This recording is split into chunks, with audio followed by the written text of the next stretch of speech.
Bom dia, boa tarde, boa noite. Vamos trocar um papo hoje, falar sobre o tema do pecado. O que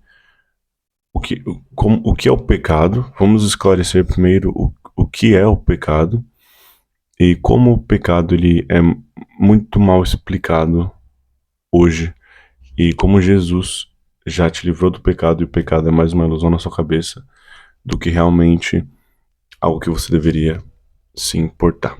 Amém? Bom, a Bíblia diz que o homem, primeiro diz que o homem ele foi concebido em pecado. Primeiro, para a gente entender o pecado, a gente tem que diferenciar duas coisas que são muito importantes, nas quais confundem muito a mente, que é o pecado ele não é uma ação. O pecado sim pode levar a você fazer ações, mas o pecado antes de ser de te levar a fazer ação, ele é uma identidade. Então, o pecado, mais do que uma ação, ele é uma identidade. Na Bíblia diz que nós fomos concebidos em pecado. Ou seja, antes do homem nascer no ventre da mãe, ele já estava condenado, já estava prestes a ser concebido em pecado. Então, pecado, ele não é uma coisa que você faz. Existe aquela frase famosa, porque quando você peca, quando você faz algo, quando você mente, você coloca Jesus na cruz. Mas não tem como se colocar Jesus na cruz. Você entende? Você não tem esse poder. Eu coloco Jesus na cruz. Isso não faz o menor sentido. É você se colocando no centro. Eu peco. Nossa, coitado de Jesus, ele está na cruz de novo.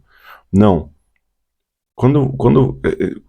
Você não tem o poder de colocar Jesus na cruz, primeiro. E segundo, Jesus, ele decidiu morrer por você.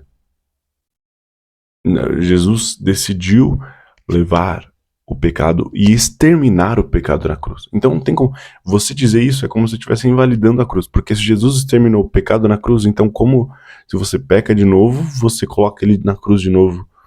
É como se você tivesse domínio sobre isso. É como se você estivesse acima da decisão de Jesus. Bom, não faz sentido essa frase. Então, colocar Jesus na cruz não é um fato. Isso vem muitas vezes para trazer condenação. Nossa, eu coloco Jesus na cruz de novo. Nossa, olha como eu sou mal, olha como eu sou um desgraçado, olha como eu mereci pro inferno, olha como isso e aquilo. Mas na verdade, quando Jesus morrer na cruz, significa que ele exterminou o pecado em si mesmo. Na Bíblia diz que por um só sacrifício todos foram feitos justos. Ou seja, o sacrifício de Jesus exterminou o pecado do homem, exterminou o pecado total, porque Jesus morreu por nós. E não através de nós, de maneira que nós colocamos ele lá, mas ele padeceu para que o pecado fosse exterminado na cruz. E o amor de Deus, ele se manifesta por isso, porque agora o pecado ele não é sobre eu fiz algo e isso me condena, mas o pecado é sobre o que foi feito lá no passado que me trouxe condenação, mas, entretanto, porém, Deus morreu por mim e essa condenação não é mais colocada em mim. Satanás, ele engana a mente do homem, colocando condenação, dizendo, olha como você pecou, olha como você é um desgraçado, olha como você fez isso, olha como você faz aquilo continuamente, mas crer na palavra de Deus é saber que o pecado foi exterminado na cruz, que a identidade do pecado não habita mais em você, porque os que estão em Cristo são nova criatura. Ou seja, o pecado, muitas vezes, ele é uma ilusão da sua mente, onde você coloca ele na sua vida. Sendo que, se você crê em Cristo, eles não andam mais pelo que eles veem. Aqueles que creem não andam pelo que veem, mas andam pelo que sabem, pelo que está escrito. E na Bíblia diz que você é justo, não diz que você tem pecado, diz que você é imaculado diante de Deus. Por quê? Porque Cristo exterminou o pecado na cruz. Você pegar esse pecado e trazer para o seu presente é você anular a cruz. É você dizer para a cruz, cruz, você não tem poder. Você não exterminou todo o pecado. Então isso é uma grande blasfêmia contra Deus.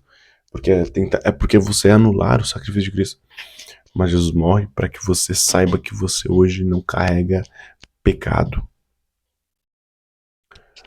Agora, a identidade de pecador, que te leva a ter ações que te levam a fazerem coisas que são erradas, coisas que você não deveria fazer, é a mentira de Satanás sobre a sua vida que te leva a estar preso na identidade de pecador, onde você está indo contra a palavra, porque a palavra diz que você não é mais pecador. Então você crer na palavra não é você, olha quantas obras eu estou fazendo, olha como eu sou obediente. Mas a Bíblia diz e é clara em mostrar que os que creem, eles andam pela palavra, não pelo que vem, mais uma vez. Então, tirando todos os seus sentimentos e lendo a palavra de Deus, o que está escrito? Que a graça de Deus cobriu multidão de pecados, tirou multidão de pecados. Logo, não mais o que você vê, mas o que Cristo diz sobre você. Então, fique muito claro pela Bíblia, é muito claro pela Bíblia que nós não somos pecadores, mas nós somos filhos. E a identidade de filho que renova a alma, refrigera a alma. E mostra o quão Deus é bom, o quão Deus é misericordioso, porque nós estávamos condenados em pecado, mas Ele, fazendo-se semelhança de pecado, exterminou o pecado para todo sempre, para que hoje nós não tenhamos medo, nem sejamos condenados, como diz em Romanos 8:1, pois não há condenação para os que estão em Cristo. Não está falando assim, há uma condenação parcial quando eles pecam. Quando eles pecam, eles mudam o sacrifício do Cordeiro. Diz que não há condenação para os que estão em Cristo. Porque aponta para Jesus de novo, dizendo que não é sobre o que nós sentimos, nós pensamos, nós sabemos, pelas nossas vistas, mas é pelo que nós sabemos, mas é pelo que está escrito na palavra de Deus. É pelo que Jesus diz sobre nós, não o que nós dizemos sobre nós mesmos. Então, amém? A Bíblia é muito clara e isso é maravilhoso. Deus te abençoe e eu te vejo no próximo vídeo, sabendo que você é um filho novo. Como nós somos novos, nós precisamos aprender isso todos os dias. Nós precisamos entregar os nossos fardos a Deus, dizendo: Senhor, eis o fardo que eu te entrego. É difícil entender, Jesus. É difícil aceitar que eu não sou mais um pecador. É difícil, Pai, ouvir a sua palavra e aceitar, mas é isso no qual o Senhor tem para mim. Eu creio e confio em Ti. Amém. Essa é a atitude de um verdadeiro cristão. Não alguém que luta, eu sou um pecador, eu sou um desgraçado, mas uma pessoa que entrega e descansa não pelo que vê, mas pelo que sabe, mas pelo que está escrito. Se baseia no que está escrito, não pelo que vê. Deus abençoe você. Obrigado por estar até o final. E tchau, até o próximo vídeo. Tchau, tchau.